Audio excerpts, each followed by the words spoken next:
उड़तारू गोरिया तुझे करे हो बल लोक नहीं पाई उठावाल राइफल। अच्छा अब हिन जानत नहीं खो। उड़तारू गोरिया तुझे करे हो बल लोक नहीं पाई उठावाल राइफल।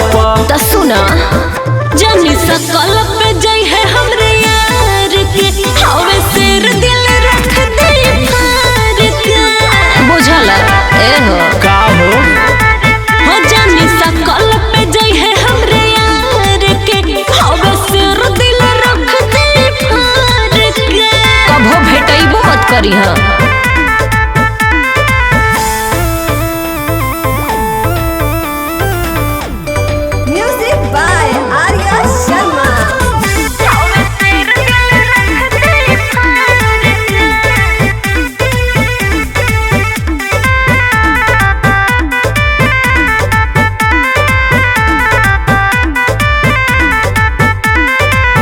बिना कफन के दफन को दे बच्चा बना छेड़ के बुझला। अब की बेर सामना पड़ल बाबर शेर से।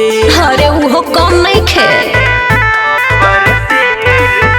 बिना कफन के दफन को दे बच्चा बना छेड़ के।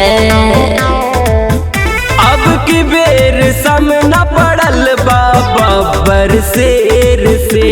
सुना हवा टाइट कर ढेरो रंगदार के हवे शेर दिल रख दे फार के बुझाता नाम चला रे पगली हो जानी सकल पे जाई है हमरे यार के हवे शेर दिल रख दे फार के।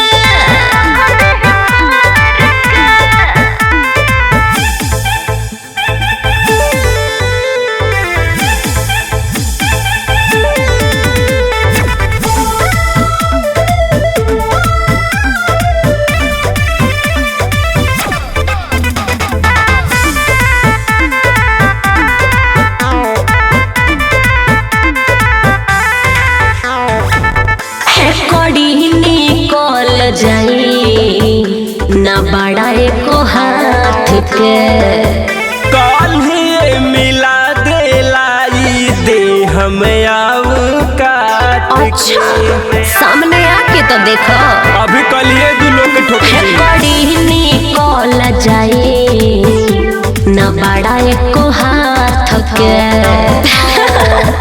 कल ही मिला देलाई दे हम है।